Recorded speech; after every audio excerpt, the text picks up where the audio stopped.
the story of his journey, as one says, as a prisoner in the hottest time of the year. And there it is on page 182 is mentioned Madelli. Now, one of the pioneers, Mr. Which book was it? What Passes By Shoghi Effendi. Mr. Hugh McKinley, who was a Knight of Bahá'í in Cyprus, he moved later on to Greece, to the islands. I think he moved to several ones. And he always wondered, what is this Madelli? He had a student for English, and he knew quite well Arabic, and he had to go in the holidays to Turkey again, and he asked him, do you know something where Madelli is? Because it was not on any map, so he thought it must be somewhere perhaps in Turkey or so, but it wasn't to be found. And he went there and he asked his professor, and he said, yeah, this is he said, after, yeah, he said that this is Madelli is in Roman characteristics, you know, the modern Turkish spelling is in Roman characters, given as Midelli.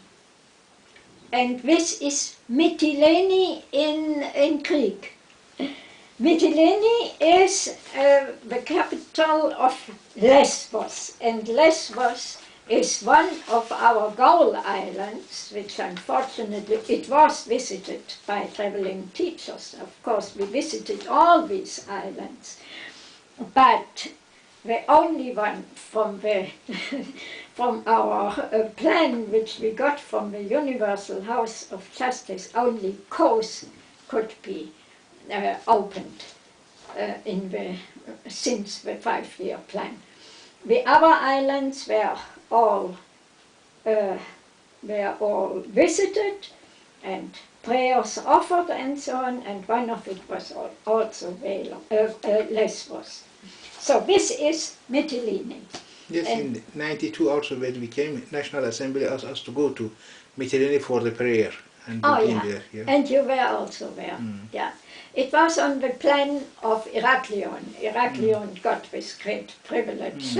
All of the 6 LSAs wanted to go to there, but we decided we give it to Heraklion. The Knight of Bahá'í is still there, and we went there. Yeah. Then, you know, Adelbert's health became weaker and weaker. Of course, he was now 83, and his whole life he was ill. 83? 83. He was in 1980 when he passed away. Oh. Yeah. And so I'm now remembering him. Because 82 we was here and he was not alive. I think before 83 has happened. No, his life. He was 83 years old. Yes, 83 years. Okay. He was 83 years old. Which year? 1980. 1980. Yeah. When we were in Athens, of course, we had our firesides. We tried to get also contacts. Oh yeah, and we had one contact, a friend of Erich Blumenthal, who was a school friend in Germany of him. And of course we invited him. And there came several other friends where we were able to make friendship with. And we were sure that we could also say a little bit something about the Bahá'í faith. And especially one of them we gave the first real book after the hidden words, which is as heavy as with the content, but a little booklet. And the real book, the first, which our publishing trust, which the National Assembly immediately formed, with the name of Idoni, Nightingale.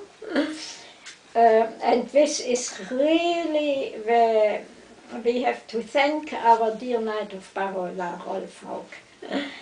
And of course with his dear Maro together, we formed this publishing trust, and we put their whole strength and everything, love and knowledge into this publishing trust. And we had it under their own name, Maro's name, the Greek name of course, the Greek lady, but it was under her name. And but before that, I remember Nico Prendizis was making some translation and printing for some Greek material. Yes, he did it with a Greek friend of him, and he was a good translator, this friend, as the friends already enjoyed these translations. And Nikos really, he did it on his own money. Yes. He paid this friend for his translations, and he published it when not as printing, of course, but booklets, little. Yes, I remember he had some of this material, printing material. He was putting with his half eyes together and Yes. bring it to the shop, so he had not to pay much. So he do a big part of that. Yes. And to print these few pages and give it to the Greek Bahá'í. That's right. This was, yeah, that's right. He came back, Nikos Prendizis lived very close to us, and he came every day. And he told me how to cook in Greece. And when he came into the kitchen, he looked into my pot, and he said, Ursula, when you now put half a liter of oil in, then it will be okay. Yeah. Really, it was a great joy to work with him. He was very courageous, and he was really too courageous sometimes. If he could have lived a little bit longer, until the faith is now really free, he would have been so happy, and he would have... Yeah, he was 63 when he passed away. Yes, he was very far young. too early. Yeah. In 1984, I remember. Yeah. December 84. Yeah. And in the 70s, he had a terrible accident where he lost one eye completely, and it was it 70s or 75? In the 70s, yeah, was it. And we were still living in Austria at that time, and we had one NSA member who worked at the hospital, Dr. Said Bertlis. And he organized with an eye specialist in the hospital where he was working, that he was operating this man from Greece who had no money and so on, very cheaply. And that he could stay in the hospital until we could take him out. And really a great help for dear Nikos was Mr. Franz Pöllinger, this first Austrian Bahá'í who was nearly blind already in young years, and who became a masseur in Germany and received this beautiful tablet from Abdul Baha about where Abdul Baha mentioned the inner eye, and that he shall go to his home country, where he was working in Germany, to his home country to bring the faith to his own people in Austria. And he did this, And he was of great encouragement to Nikos as well. This was a great joy. He had to come a second time because again something happened to him, to Nikos, and again we could organize something. He mentioned many times that this Baha'i friend in Austria helped him to open his spiritual eyes. That's very good, Yes, always he mentioned. Yeah, he really, he was a very spiritual man, Franz Böllinger. And he had to attract everybody, really, because of his way of being. And he was very active until the end of his life, really. Steadfast, active Baha'i.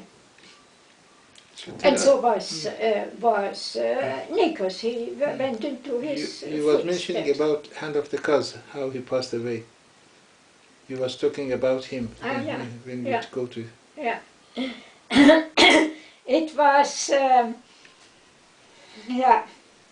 he became ill, as he was again and again, and I called the doctor, whom we had already a little bit earlier consulted, because Adelbert became very weak in all kinds of inner organs and so.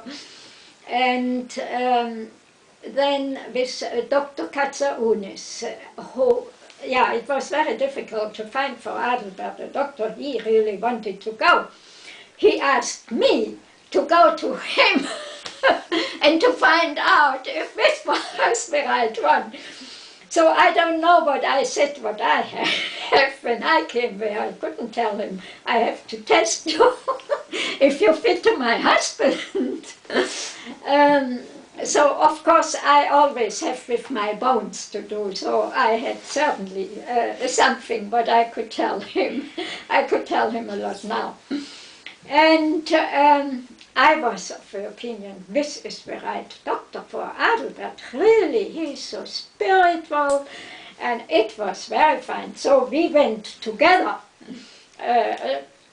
soon after that.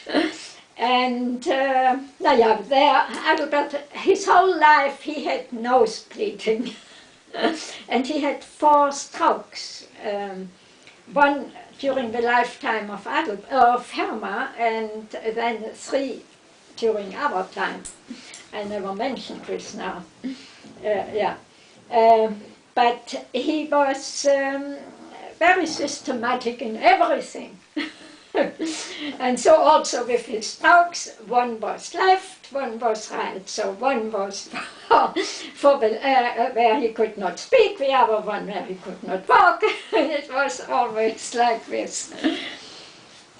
Systematization in his way.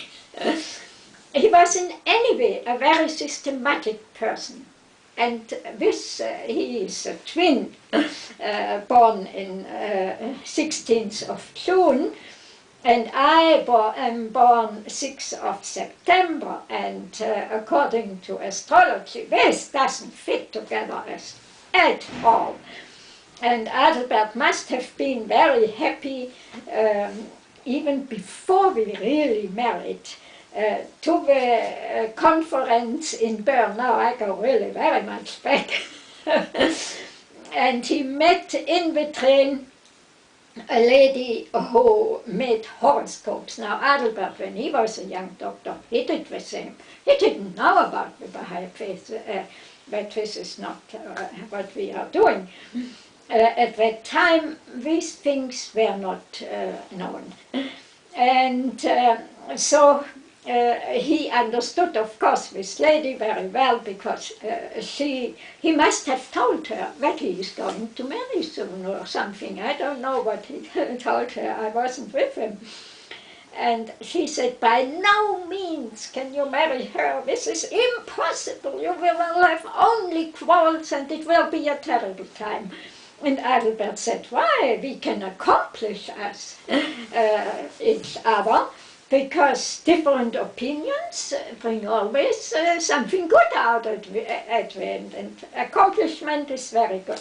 It depends all on the level where you carry out your difficulties. And I must say he was very great in this, much better than I, of course. We had many different opinions, but it was never difficult, never. It was really very good. Now, Adelbert in any way could never stand disharmony. He sensed it so immediately. And this was not what he could already as a small child from his parents there. Yeah. And then another thing, yes, when there was a conference in very far back again. It must have been about that same time where he told this lady in the train that he wants to marry me.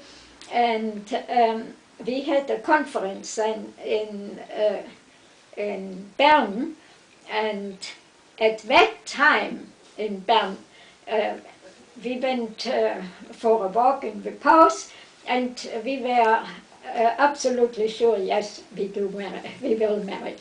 And he wrote a letter to the children, and that we have decided to marry. Of course, Peter immediately wrote back, "Oh, I haven't heard yet that the children must give consent to the parents." We said, "We didn't ask you for consent, we informed you." And then the children, when the children heard that we are marrying, they said, "Oh, this is exactly the wish of mother." She, in her last days, when she had the children all together, of course, Adelbert knew this will not go long, so also Gisela from Canada came, so all the children were together, and Herma told them, "You know that your father, he needs a wife again. He cannot live alone and do all this Bahá'í work. He needs a wife. Again, it doesn't matter whomever he wants to marry, he shall marry. But I would be very happy if he would marry Ursula. And I was at that time in Austria, but this had nothing to do with Adelbert's decision to move to Austria and not to France. He often said that it had absolutely nothing to do with this. So in any way, this was what, of course, my life with the whole family made very easy. We knew this was also okay with Adelbert, with Herma, and we knew each other from childhood on, and the wives of the boys, and one was not married, of course, but Peter was married, and the husbands of the girls, we knew each other too through Bahá'í youth work. So there was no problem. No, we had many many jokes about this, of course. And now, after the marriage, I will go to his last days. This, when Dr. Katsaounis then came, because I called him, Adelbert has again this very high fever. He lost consciousness and so on, "Please, can you come?" And he always came immediately. And nothing helped and nothing helped. And he was a homeopath, and this was very much in favor with Adelbert. He himself, Adelbert himself, used homeopathy also. He wasn't a pure homeopath. He did so also what he thought was the right thing. And once I said to Dr. Katsounis, you don't have to come all the time. This is far away from you, and I can do many things by telephone with you. And he said, but I love to come to your husband. It is such an atmosphere, such a good atmosphere with him. And this was something that also in the hospitals, the doctors always said. Usually you come into a room, there are many magazines and things what people are reading, and in this room always there is a quite different atmosphere. And therefore they came very regularly and several times a day to look after him. And then there is another thing with Adelbert, also in his pain and whatever was weakness, he was always very humorous. He could make a little verse of 2 lines or so, a poem, which fit into this situation also, and was always very grateful for every little service what you could do. Therefore, it was so beautiful to help him in his all his illnesses, and of course during all his life. The friends in Greece could not really recognize Adelbert completely because of the language. You cannot make the same jokes also as you do it in German. It wouldn't fit in Greek or in English or in something else. As we do often not understand the jokes of the Persians or of the English or so. And so they didn't find out his inner happiness. I don't know if they found it out, but I wonder about it, because he was more,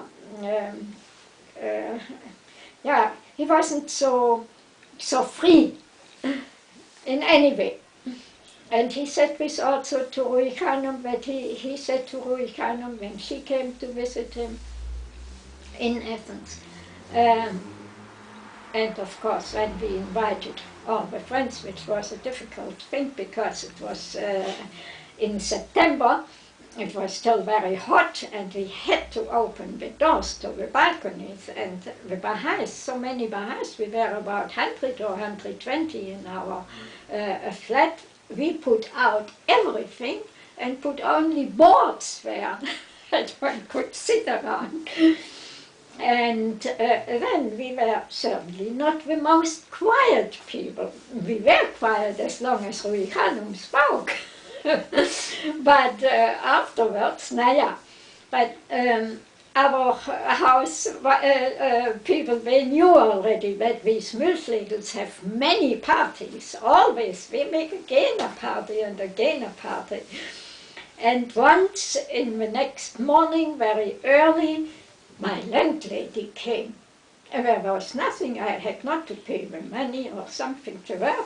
She came from outside of Greece, but not too far, of Athens. And just wanted to say hello, and she said, I heard you had again a party. And because I announced this to the friends, that we have a party. We are a big family in any way. Oh, many things. And then still the Bocsis, Arlene Bocsi and Harold Bocsi, were staying in our home, and Harold, who was originally a Greek, but in the meanwhile, of course, American, but his father was Greek, and he said, you know what Bocsi came? I said, no, there was nothing. She wanted, after such a party, certainly the people told her again, she wanted to see how it looks in your flat. And it was, everything was again organized and fine. And no alcohol bottles or anything. It was just a normal place again, because we did it in the very night, and I'm very glad for this, that we removed all these things and put our library and things again in. Now, so she came and found out, yeah, these parties can't have been too bad or what. In any way, it worked well.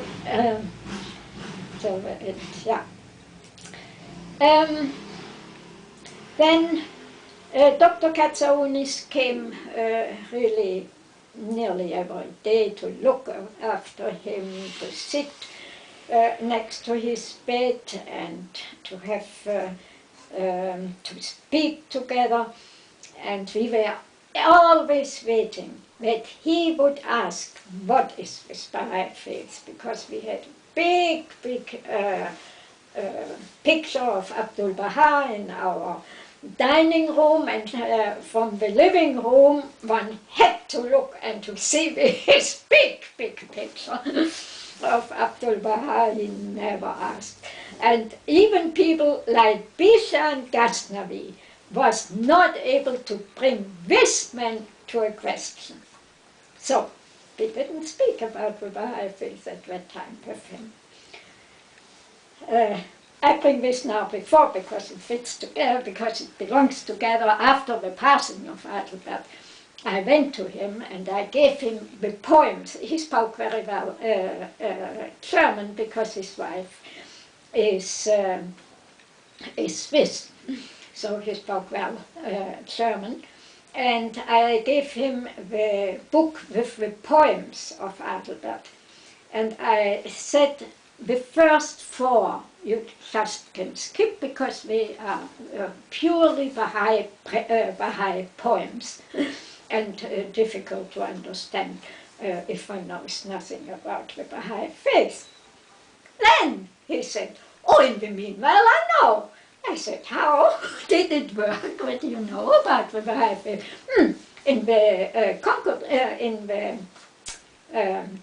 as a dictionary, not dictionary, yeah. And I said, you could have had an easier life to learn about the Bahá'í faith, and certainly in a bigger way. And I told him, we were so much waiting that you would ask. But the situation at that time was so we were not allowed to teach. Yeah. So what was the exact date which he passed away? Then, yeah, it was, the exact date was 29th of July.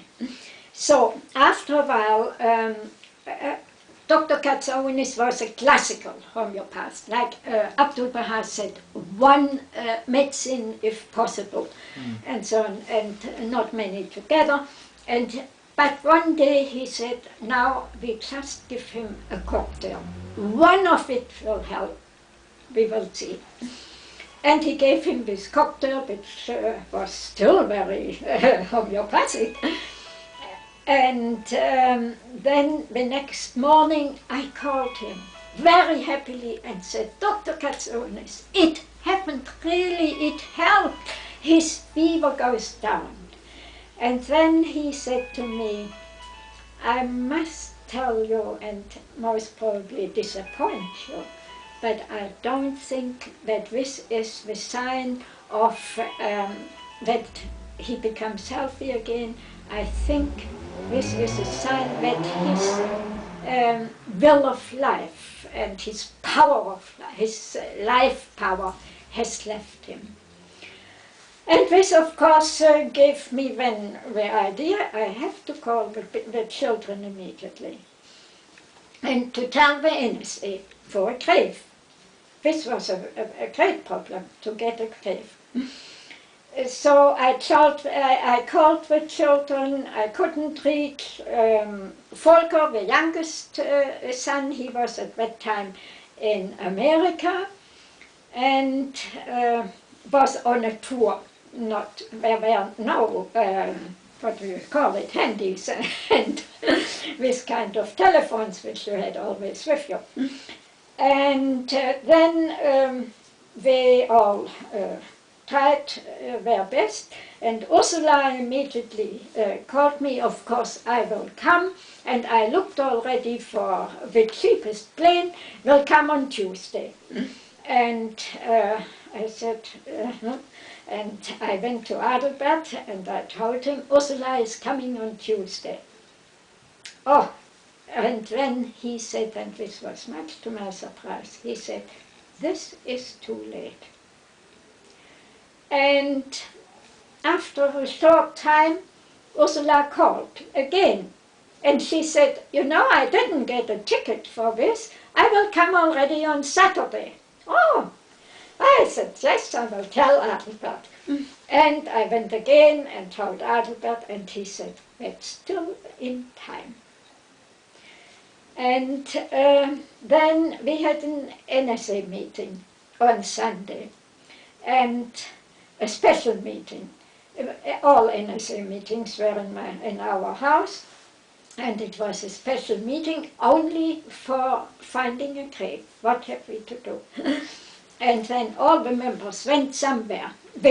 Of course, it was not the whole NSA, from Heraklion and from Thessaloniki, for this consultation. It was the Athens friends.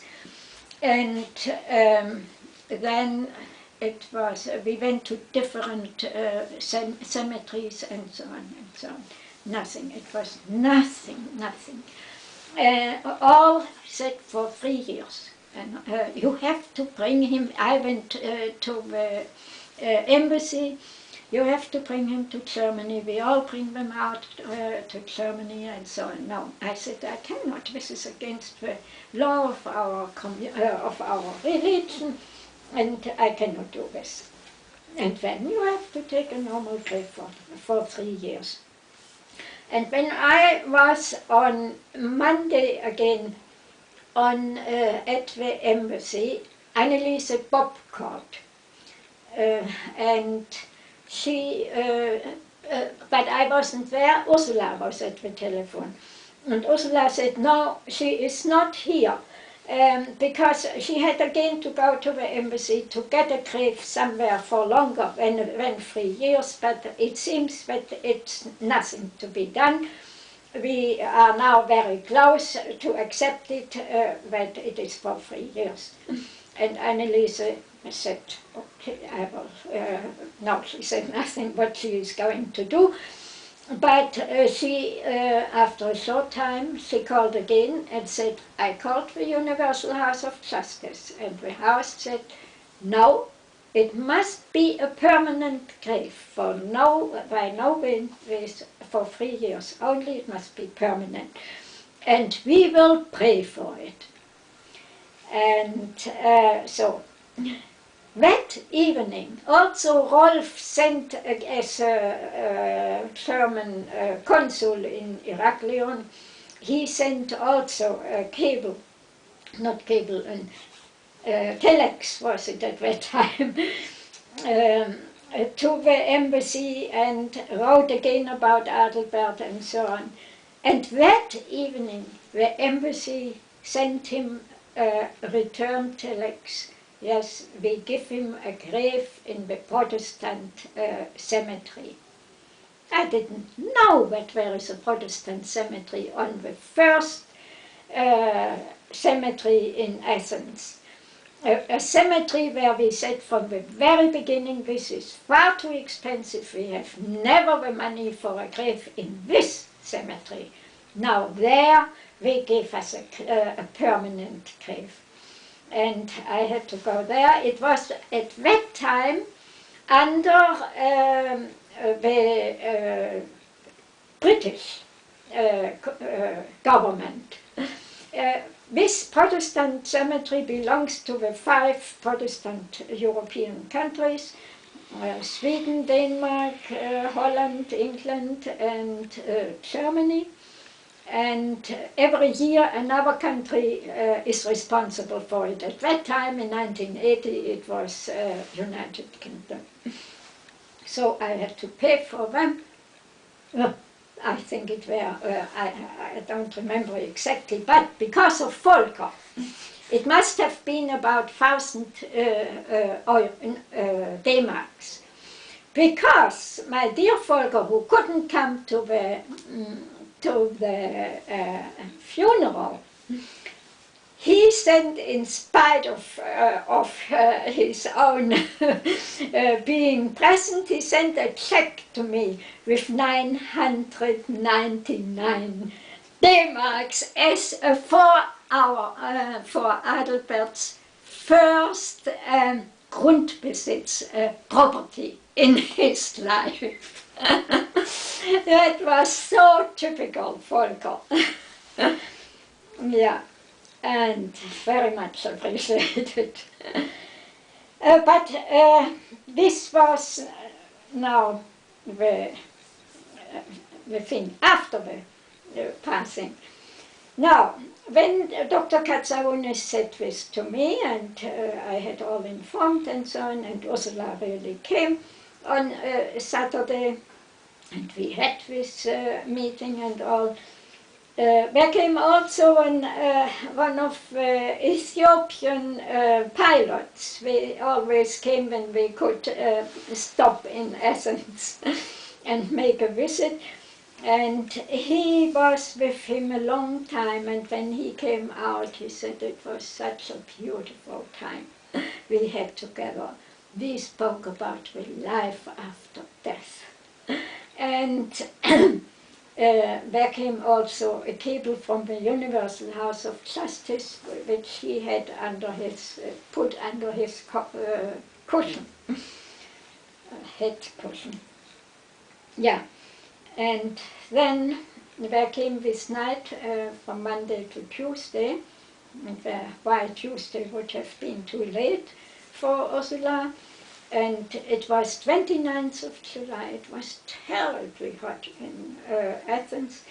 I made him fresh again. Ursula went to sleep, and I made him fresh, and then he told me exactly as he did always when he was ill, tell me what I should read to him from the writings, which tablet, which number of the prayer, and so on.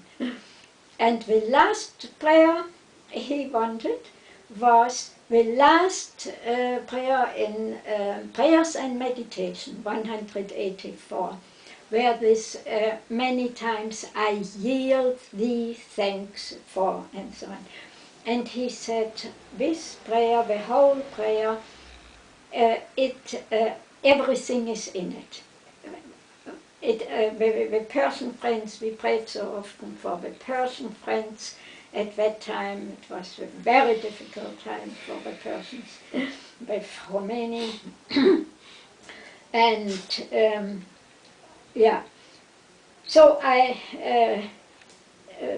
read this prayer. I said, the whole? And he said, yes, it's included everything. Because it's a long prayer, and it was after midnight, of course. I was